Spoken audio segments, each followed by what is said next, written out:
All right, let's go ahead and get started this morning. Thank you so much to our participants for joining us and to Anne for being our guest speaker. My name is Michelle Bomberger. I'm the CEO and managing attorney at Equinox Business Law Group. For those who aren't familiar with our focus events, we host these monthly to share relevant information to our clients and colleagues about things that are happening in the business world. And DEI, of course, is a big topic. It has been something that has been talked about over a number of years, as Anne well knows, but has gotten some recent prominence due to current events, especially in the US and globally. So we're really excited to have Anne join us for this program on incorporating DEI into your workplace. Just a few administrative items before we get started. This program is being recorded. We will distribute a copy of the recording to you all along with the slides and the resources that Anne has put into the PowerPoint after the program. So you can have a copy of this, don't have to frantically take notes. And the presentation will be posted on our YouTube channel as well. During the program, we will have some polling questions that come up, as well as we are completely interested in your perspective and would love to have this be more interactive. So if you have a question, feel free to pop that into the Q&A or the chat and we can unmute you. You can ask the question or you can just type the question into that chat or Q&A box. So with that, I'm going to turn this over to Anne to kick us off this morning, and let's learn about DEI.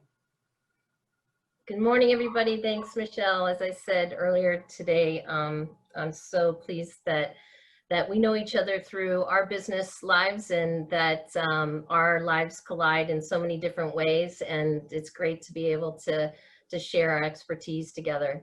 DEI is interesting in the sense of the legal standpoint as well. So Michelle, I'm hoping that you'll jump in from the legal perspective because 10 years ago, for example, DEI was not even spoken of in the workplace. And now it's really taken a shift to being an open forum, an open conversation.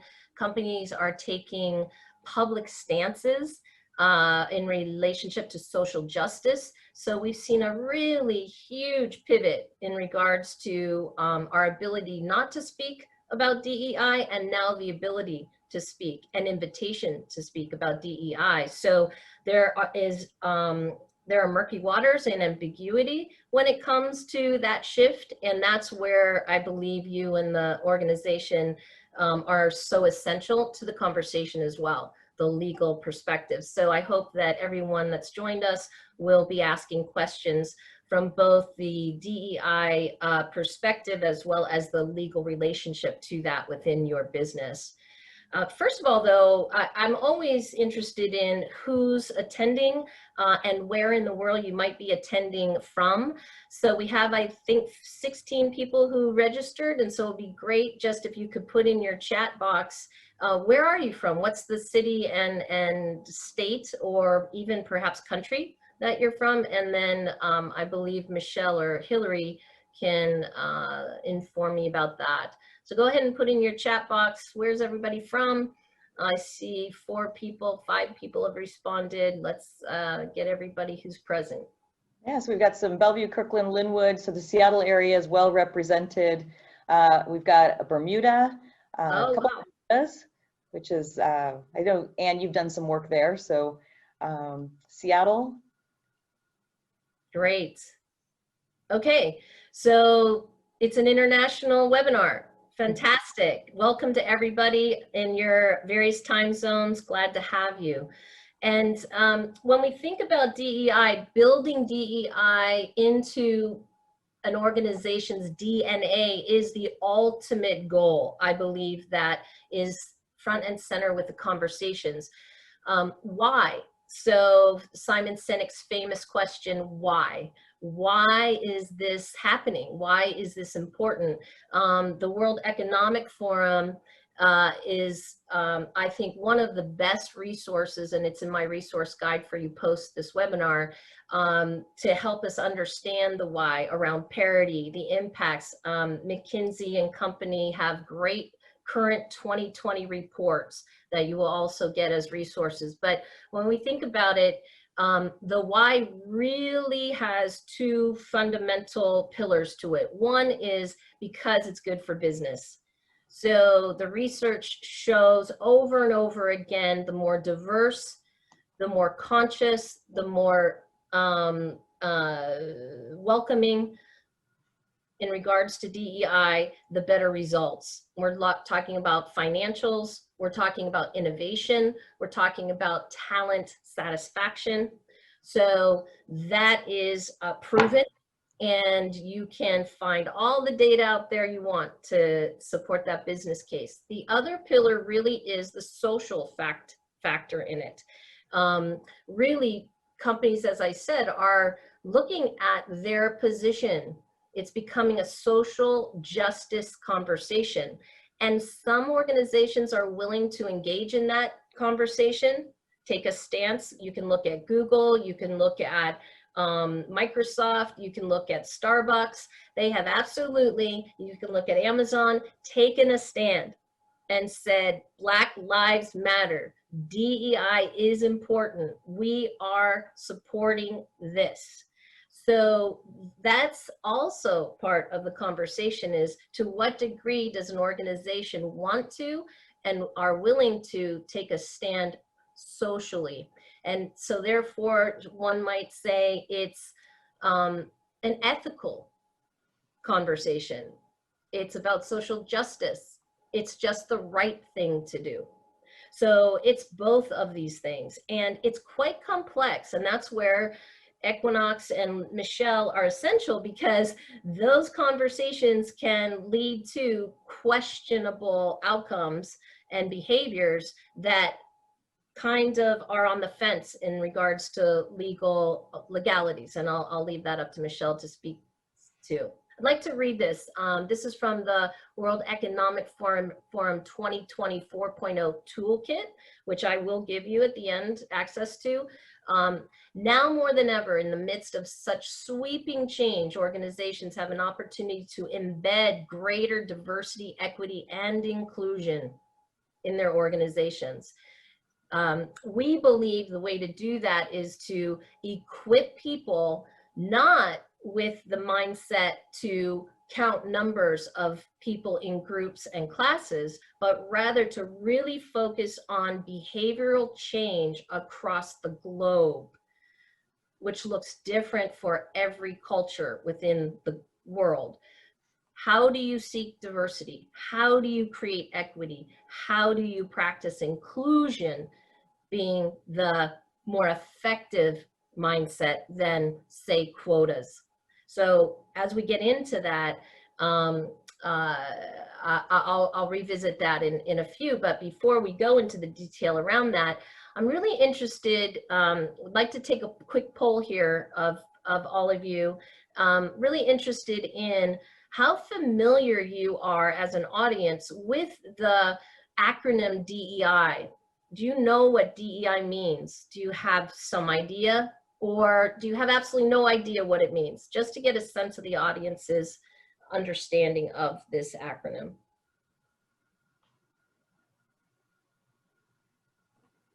Okay, we almost have everybody voted.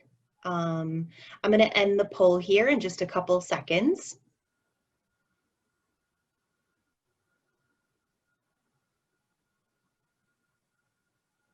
I do know what DEI means. That's 42%. Fantastic. I have some idea what DEI means, 50%. And then there are some that don't have any idea. So thank you for being honest. And let's then talk about a little bit in regards to the meaning. Now, you're going to find a ton of meanings, definitions out there. It's fine. Pick the one that works for you. All right. So there's nothing set in stone. However, we believe as practitioners, I didn't tell you a lot about my background, but please go to gumballenterprises.com and you can learn about all of our work as it is associated with DEI. Happy to follow up with anybody. But we believe as an organization, that these definitions work best for us. And you'll find in all of these research reports that you read about DEI, they have their own definitions. So take these lightly and use what works for you and your organization. But we like to think about diversity as the variety of people and ideas within your organization. So if you look at this puzzle, you really start to realize it's not just the body. It's not what's visible. It's not that I'm a woman, I'm white, I'm in my 50s. It's not just what you see. It's so much more. And so you're talking about neurology. You're talking about religion. You're talking about every single aspect that makes up your DNA, every single one. So another way I like to propose this definition is simply to think about it in 3 ways: body, mind, and spirit. Are you really seeking diversity that includes not only the body for what you see in front of you, but also the mind, how it's wired, the thoughts? So in particular parts of the world, they may all be Caucasian, but they may have very different politics, for example. And so that diversity of thought becomes the primary conversation around diversity, not their race, so to speak, or ethnicity. So another way to think about this is the body, mind, and spirit. Another example is I'm married to someone who's on the autistic spectrum. He has Asperger's, pretty high functioning, but is very much challenged in certain ways compared to supposedly normal wiring. He has a diversity wiring than mine. And he's tall, handsome, and white. And so he is on face value very much misunderstood as being arrogant, sometimes cold, and he's the nicest guy you'd ever want to meet. However, because of the flat affect and because of the different wiring as it relates to communication, he's perceived in a way that is counter to our stereotype. So we have to be very in tune with the complexity of the visible and invisible elements of diversity. Again, you can think about it in body, mind, and spirit. Have I considered all those things with this person as it relates to their environment and their world? Equity. Now, 10 years ago, you had diversity. 5 years ago, you have diversity and inclusion. Now you're starting to see diversity, equity, inclusion in the conversation. Why is that? Well, diversity is about really the variety of people and ideas. Inclusion is inviting them to the table. The equity is, do they have equal opportunity to actually compete and participate? So this is an evolution of the field of DEI. First, diversity came into the picture, then inclusion came into the picture, now equity. So if you think about it is, okay, we recruited people who are diverse, we asked them to join the meeting, but do they have actual decision-making power? Do they actually have valued influence? Are they really considered in the conversation? So the way we define is the proportion provided to assure equal opportunity for all employees. And when you look at this graphic, it really does, I think, simply and powerfully display that perspective. Is your organization enabling to the necessary degree the opportunity for everybody to look over the fence and see the game? Now, some people will push back to me and say, well, wait. You know, that tall guy right there, what about him? He's not getting anything. You know, if I just give that girl 2 boxes and that person in the wheelchair a ramp, what about that guy? Is he getting what he needs? Well, right now in the moment, he doesn't need anything to have that equal opportunity. He went to Yale. He's equipped to win. He has all the resources to compete. in the workplace. Now, however, one day he goes blind, 10 years after being in the company. Does the company now have Braille? Do they have the technology to support the fact that now he needs some special provision to compete going forward, right? He might go blind, something might happen to him, so then he will need it. But the question is the environment equitable for fair opportunity? And if not, what are those things the environment needs to compensate a more equitable environment for fair competition, like promotion, like advancement, etc.? Who's in your pipeline? Have you given everyone the right opportunities to develop so that they can be in that pipeline, etc.?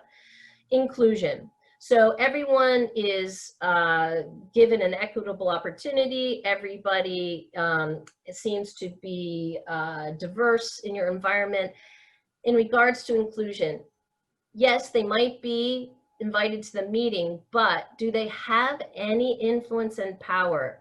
Are they really feeling valued? This is where the employment satisfaction question comes in. And so decision-making is at the root of true inclusion. It really is. So when you look at all cultures and look at the power base and the decision makers, that's at the heart of where the true influence lies. And who is really allowed to make those decisions and influence those decisions is the important piece. And that's why law, you can think about your, our legal system. Who is making these legal decisions has a great deal of power in our social environment. I'll stop there just to make sure, Michelle, there aren't any questions that are coming up or comments at the moment before I go on. I haven't seen any in the chat. You mentioned something early on that I think is worth mentioning, is sort of the idea that years ago, and not so distant years ago, we didn't talk about these things. And when you look at that puzzle under diversity, most of us have been taught that we shouldn't be talking about these things. When you learn this information, you set yourself up for liability, because then there's this potential for claim based on actions you took because you knew this information. And so we've tried to be, as kind of blanketed with no information as possible, so that we can't be accused of using it against an employee. So I think that's a perspective that's really important here, because it's a little bit of a change of mindset. I think what we're talking about is not necessarily asking a specific question of a specific person, but understanding that all these pieces, all these puzzle pieces are relevant to the work environment. And so it's a more holistic conversation rather than a, what religion are you? And, what political position do you take? Or what's your sexual orientation? It's not that level of detail. And so thinking about how you're approaching this, and this is kind of where Anne and Gumball come in, is how do we approach these conversations in a way to open the environment, not talk about a particular person. And just to kind of, keep this in the back of your head, discrimination in the workplace is about taking action against an individual based upon one of these categories.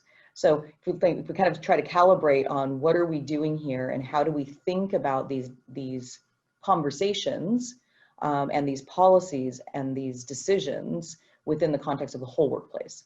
So I just wanted to kind of throw that out there. As a context around the legal construct. Beautifully said, because what I'm taking away from what you said is focus on the context as it relates to these things versus the individual, and you will be better equipped to have the conversations. Is that a fair summary there? Yeah, it's a holistic environmental thing. You talk about a variety of people and ideas within the organization. Well, how do you discover that? Like, how do you, I think people go to, how do we hire for that without asking the questions that we're not allowed to ask, right? Without unintentionally bringing forward biases. How do we do that? And I think that's where the training and the policy work that you do, Anne, helps to guide that away from our mindset of discriminatory tendencies. I do have a question here. Oh, yeah. Thank you, Stacy. So Okay, no question there? Nope, not a question, just comment. Yeah, it's a great lead into the mindset and philosophy that we're going to talk about next. I am interested, before we go there, to know from the audience, you know, are your organizations thinking about this at all? There's a PricewaterhouseCoopers PwC report, basically pretty current, I think in 2019, that stated that 80% of American organizations are really interested in DEI. However, only 40% of them actually respond to doing anything that might look like integrating DEI into the DNA. And only about 10% fund and successfully implement across the enterprise an initiative for it, and are still working on it being a part of their DNA. So I'm interested in hearing from the participants, how important is DEI to your organization today? We're just waiting on a couple more participants to see Sure. if they want to do the poll. All right, I'm going to close in just a couple seconds. I know there are a few independent consultants who are attending, so that may not be applicable to a bigger organization, but just in case, wondering. Okay, 38% want DEI and is a part of its organization. That's high. Yeah, that's good. 54% want DEI to be a part of the DNA, but have not invested. Pretty typical. And then never really talked about it. Okay, so that is pretty close to the statistics, right, in regards to what's happening out there. And it's actually higher, well, around the same, but I would think that from my just exposure to the barrage of interest right now because of our women's movement in the last few years, now the racial tensions and movement that is happening in our backyard, people are really more interested. It will be important that you, as people interested in this, do whatever you can to plant the seeds in your organization to take a holistic approach to the work, and to Michelle's point, not a class or an individual approach to this. And that's what we're going to talk about now is really how do you and your organization start to approach the conversation, and what is the most, I think, effective mindset really as you approach the conversation.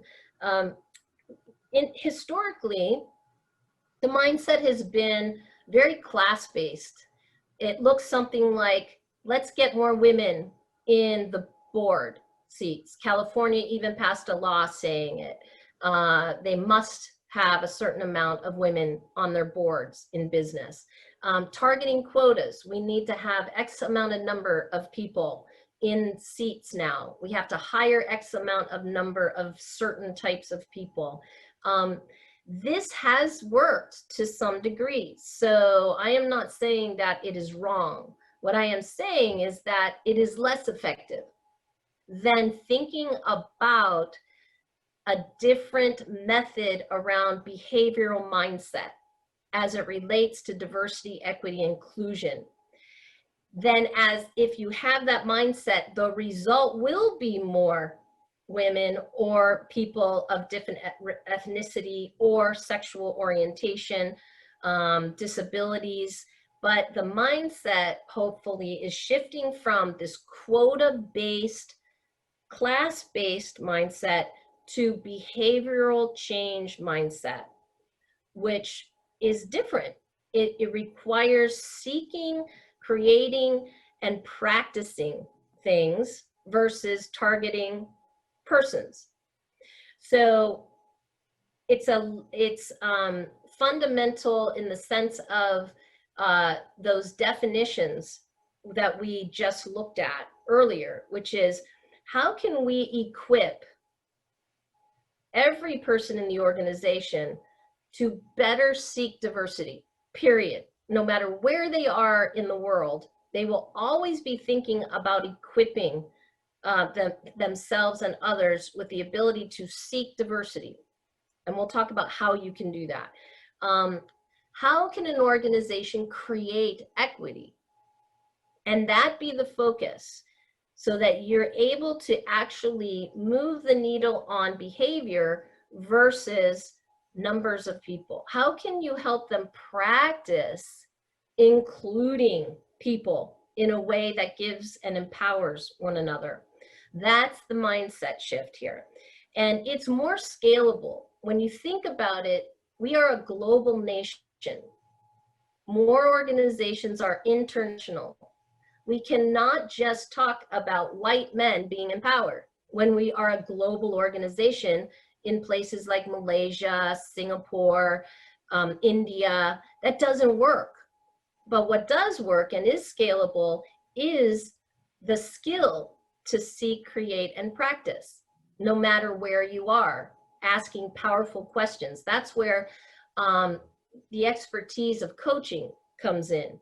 The expertise of facilitation is necessary to equip your leaders, to equip people in the organization to facilitate and coach one another on how to do these things that will shift behavior and mindset versus quotas. Now, discounting the complexity of intersectionality, people use the word intersectionality and they want to know what it means.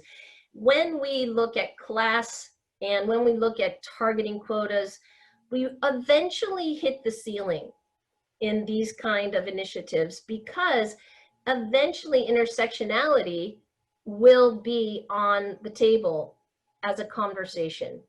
And what that means is that someone will eventually be excluded.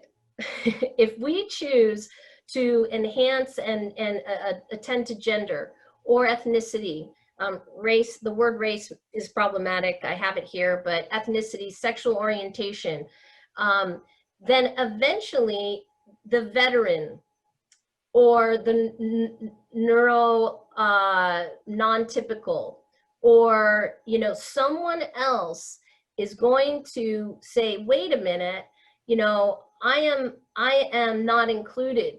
And there eventually is that necessity to address that conversation. And so this is not to ignore, this new mindset is not to ignore ERGs, for example. You want social groups that are going to help support ourselves. So it's not to say communities shouldn't organize for the betterment of their category or class. So women should get together. People of color need to get together. That's not the point. But the point is, when it comes to building DEI practices, we want to really shift the mind to the behaviors that will change the organization no matter where you are in the world. I'll pause. Just any comments, questions about that framework shift in the thinking as you anticipate building processes or procedures in your company? So, Anne, there's a question that's been put into the Q&A. How do you measure progress in the DEI space? The data suggests that even with over a decade of investment, we're not seeing progress. Women in leadership roles, racial diversity, equity. How do you respond to that as part of the business case? Yeah, it's a great question. I would certainly point to current events and reports that indicate progress. There is progress. We went 10 years very quickly from not having organizations talk about this at all, to organizations seeking diversity, to organizations seeking diversity and inclusion, to organizations seeking equity. So the resources I'm giving you will actually push back on the perspective that there is not a change. Now, the question is there enough change fast enough? Depends on what you define success as. It's a slow, the evolution of society and social justice has been a slow process. The only thing I can say is that if we look historically at progress, we have made progress, though slow. And so I didn't, you know, my ancestors did not have the vote as a woman. I do vote today. I know it's a painstakingly slow answer. However, it's truly patience and trust that progress is the goal and not perfection. We will not get perfection in our lifetime. The World Economic Forum tells us we will not be alive. It will be 100 years at this pace before there is gender parity. So it's better to accept that that is much more the data story, that progress is slow, but progress is being made, than to think we are going to solve this in our lifetime. I mean, we make progress, but I don't think we're going to solve it in our lifetime. Any comment to that comment and question? Anyone else? I would encourage you to seek the progress. Look at some of the things I'm recommending at the end of this webinar, the links, the reports. The World Economic Forum, I believe, is the most neutral, unbiased reporting source at this point in time that you can look to for understanding the progress in education, the progress in health, and the slow progress in business and the slow progress in politics, but indeed across the globe, there has been progress. Okay, now looking at the necessities, Hillary and Michelle, I'll need you to help me with time because I can go on and on about this stuff. So now we've talked about why it's important, we've talked about what it is, and now let's talk about how you think about implementing some of these things in your company. I believe these are necessary points to be thinking about. Governance as a foundation and structure to all the work. We need a mindset toward behavioral change and not quotas. And we also need to have the necessary conversations that move true change forward. And so governance, what I have experienced in 30 years of leadership development is that it's an interesting conundrum. The leaders who are in power are the ones sometimes who are the least educated on the topic. So in order to gain buy-in, sometimes it takes years. I have worked with HR leaders and it has taken them 2 years to plant the seed, to let the seed gestate, and to work with the leaders to understand the importance, to build the business case. But one important factor is that the leaders get educated. As a coach, I integrate DEI into my coaching. I will feed them articles by HBR or the World Economic Forum, and I will let them read and chew on this stuff. And frankly, most of my clients are white male. So they will chew on this stuff and they will go, whoa, okay, yeah, I get it. Let's do it. And not that they're resistant, because most of them are interested, 80%, right? The research tells us. But whether or not they will respond and invest is the hard work usually coming out of HR leaders, the hard work usually coming from the grassroots organizations. And so paying attention to that hopefully will educate these leaders, then getting their sponsorship. And sponsorship looks like money being put toward it. It looks like resources and people dedicated to it. And it looks like their own personal engagement, participation in the conversations, participation in the portfolio structure for the strategy. So that is not an easy order, but that's setting the foundation, no matter how small or big your organization, who is making the decisions. The decision makers need to be on board for sustainability and long-term impact. Now, what I mean by portfolio is then there's a certain group of people, hopefully a mix of people within the organization that are contributing to creating and building the portfolio of work. Whether it's 1 year's work, whether it's 3 to 5 years work, it's a portfolio of work that's determined. We are going to do these certain things in order to integrate DEI into our DNA. Now, thinking about a portfolio in two ways. What are the workflow processes, the tactical processes and procedures? This is also a legal question. Legal needs to be in those conversations. What are the practices around recruitment, around promotion, around performance that are tactical, that will broaden diversity, equity, and inclusion within the conversation?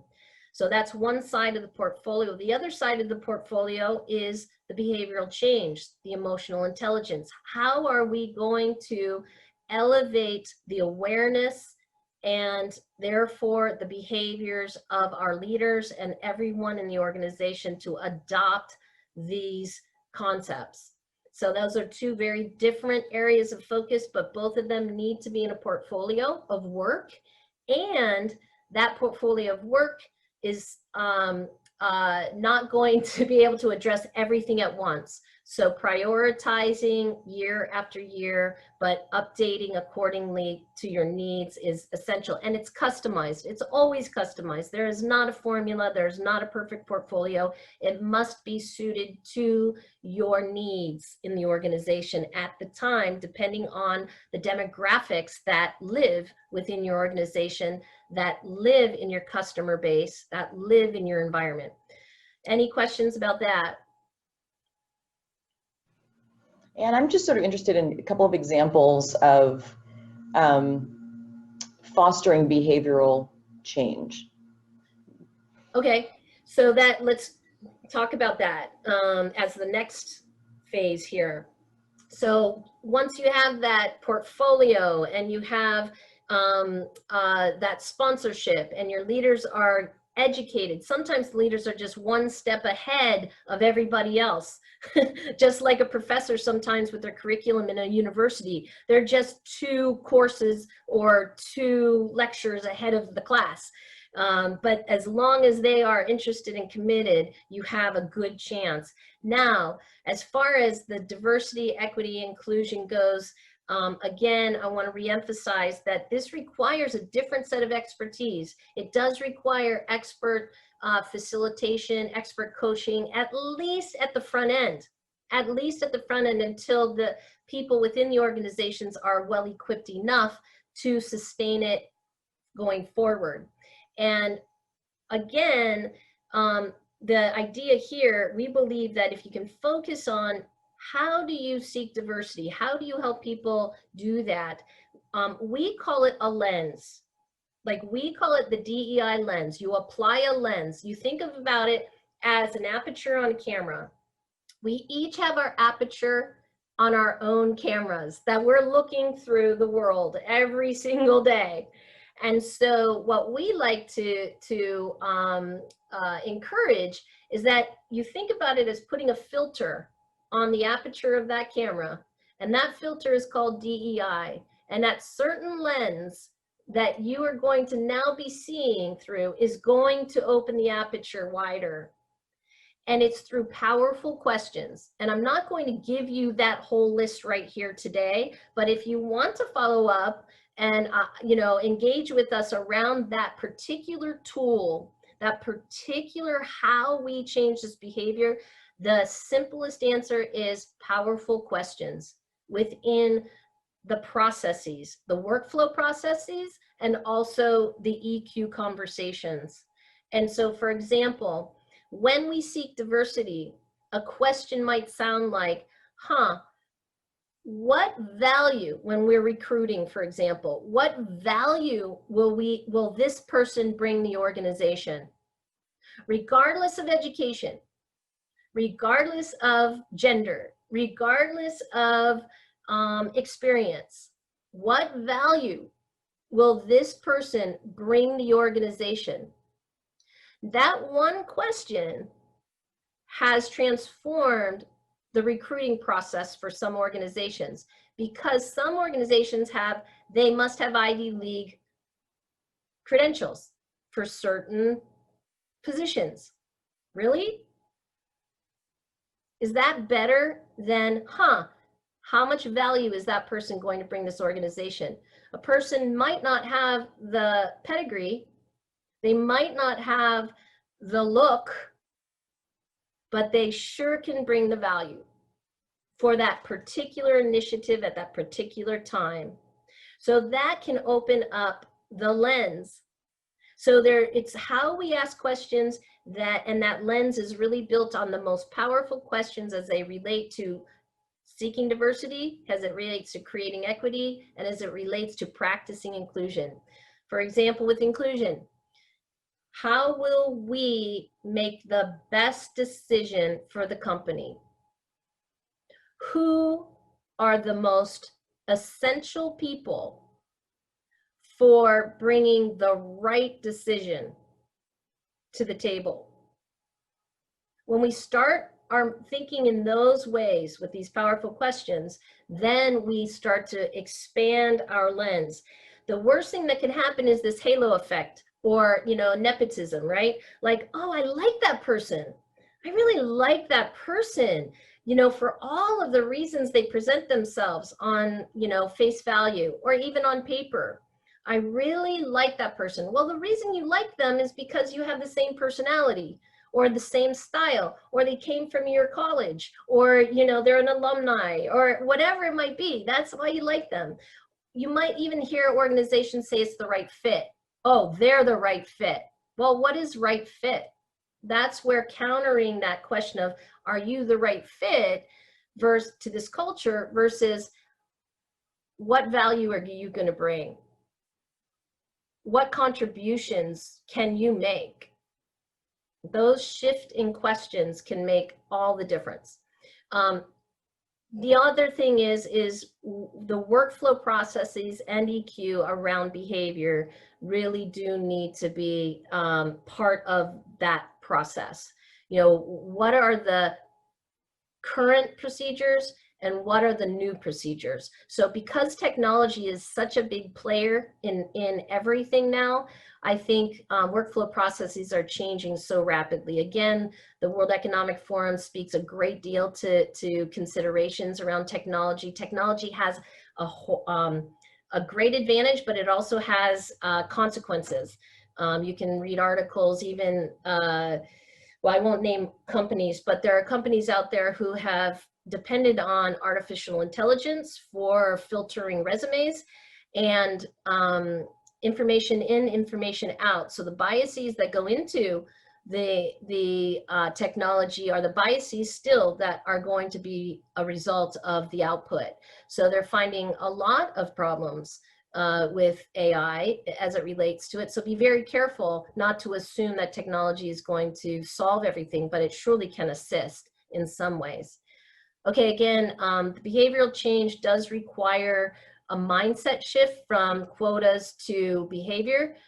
It's much more scalable, and it does require assistance as far as, professional expertise to help shift that. Conversation. So once you are equipped with some of these skills, developing a program, the most successful companies in America with DEI have leadership development programs, not disparate training. So you'll read in most leading edge reports that really solving these challenges needs to be a holistic approach to DEI within and across the enterprise, not disparate trainings, not just sexual harassment training, not just micro inequity training. They can be helpful and supplemental, but not the focus. So this is much more a comprehensive approach that I am sharing with you today. So once you have equipped people with the essential mindset, with the portfolio, with the strategy and leader endorsement, then there is conducting the conversations, which again requires a certain level of expertise, especially on the front end of the practice. Eventually, if you have a good partner, I know Invite Change is a wonderful organization embedded in Microsoft, for example. Our company works closely with organizations to empower and equip the leaders themselves to sustain the change so that you're not always dependent on externals. That's not our intention. We don't want you to depend on externals all the time, but in this initial phase, sometimes it's required and essential. to get someone in that expertise to help shift the mindset and the skill set. So really at the end of the day, if you ask anybody, it's like World Cafe, the greatest change happens in the conversations. So you can have structure around portfolios, you can have skills embedded and introduced and practiced, but then you apply the skills, and having facilitators facilitate the conversations using a DEI lens. So they help to facilitate groups of people at any level within the organization, encourage them to have these conversations. And that's when, Michelle, it can get a little dicey. You know, people in power are afraid to speak their voice. That's why D'Angelo is such a popular author right now with White Fragility, is because that book is really good to read about how white people will just not talk. You know, they'll have a lot of thoughts going on, but they just won't talk because of their fear. So that's where we need to come together if we're going to make progress and be courageous around having those necessary conversations that move the business forward. So it's really about setting the governance, being willing to learn new skills and equip them with skills to seek, create, and practice, and then apply those skills to the necessary conversations. That's much more about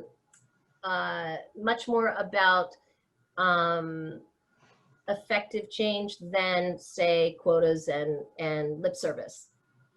It's a proactive approach versus many of the programs you'll see, Lloyd's of London, for example, it was a reaction.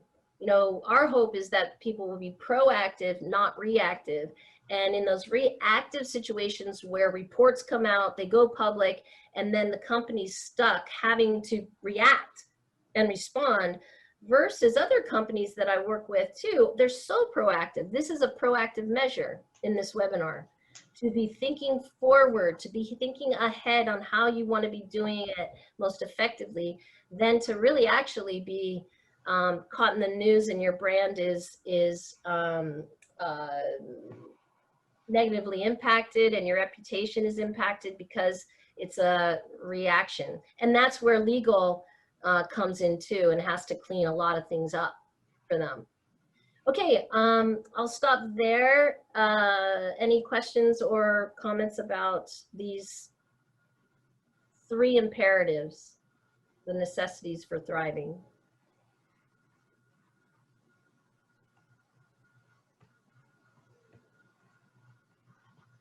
This is really the what, okay? This is the what is necessary. The how is so complex, so it cannot be done in an hour. You know, if you want to follow up with my resources that I'm giving you, if you want to follow up with us directly, we can give you examples of what a DEI lens is. That's the primary tool to the how, but it's almost impossible, because hopefully the programs will, any program you work with will have these elements, and how they do it might be differently, which is fine. It should be customized. How we do it might be differently, but point being, have this mindset and have these elements, and I think you're going to be off to a great start. Any questions, comments, Michelle, at this point? Hillary? Just a couple of comments just about how the context that you're providing is really valuable on, you know, why this is so hard, that it's not this, you know, check the box, all done. And the fact that there's, you know, at its core, it's fairly simple. It's just a lot, and it's complicated from a implementation standpoint, but it's at its core, the concepts make a lot of sense. So there were a few comments around that. Good to hear. Yes, and you will you will find value in disparate training opportunities. I've even given you some resources on free workshops, courses that lay the foundation for a very inexpensive investment. So not to say that these disparate pieces are not helpful, it's simply not comprehensive. and it's not customized to your needs. And I think that that takes a lot more investment and patience. And that speaks to the question earlier about how can we measure. Now, just to attend to that question about measurement, this is all the work. These are the pieces of the puzzle in the work. The impact, the measurement of all this work is on the people, it's on the culture, and it's on the brand. So that's what you can measure. You can measure employee satisfaction. Most organizations have an employee satisfaction survey that you can incorporate DEI questions into, and you can get a baseline, and then you can measure later. So really, what is the level of satisfaction in all your demographics? And so start taking a look at what your demographics are internally as it relates to your customer base. Are they the same or different? That's another measurement. Our internal demographics don't look anything like our customer demographic. Do we need to bridge that gap? How are our customers? You take a look at Adobe's example. Wow, I've included the link to Adobe's D&I program. They go as far as requiring their vendors to partner with them around DEI. They're very specific about who they will work with. They need to be aligned with not only their organization themselves, but with their vendors. That's pretty impressive. So that's a measure. The other measure is culture.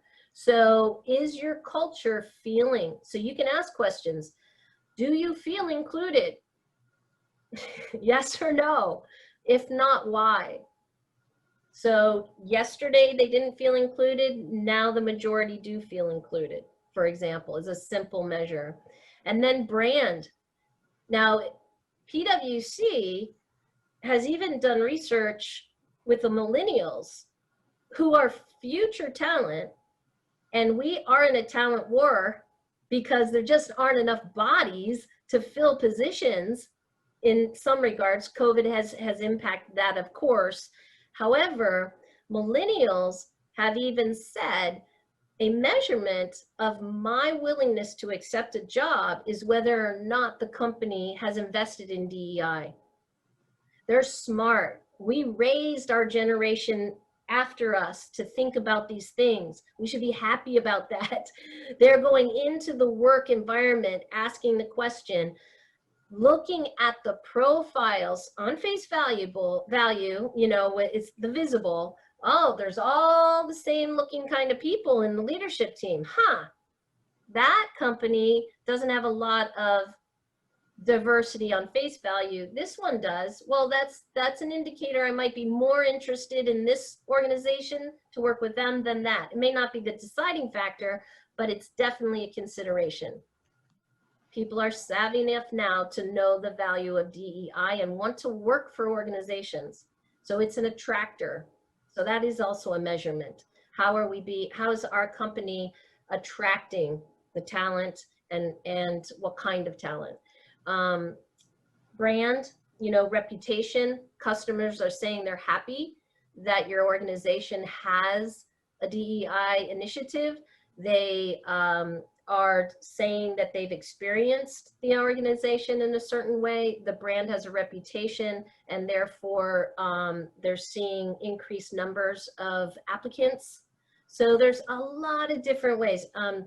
Pipeline is another great measurement. So who's in your pipeline today? Whoop, they all look the same. Who's in your pipeline tomorrow? So we have a few more minutes. Maybe we can go through the resources page real quick so people know what those things are, and then we'll wrap up and maybe have time for a couple of questions at the end. Great.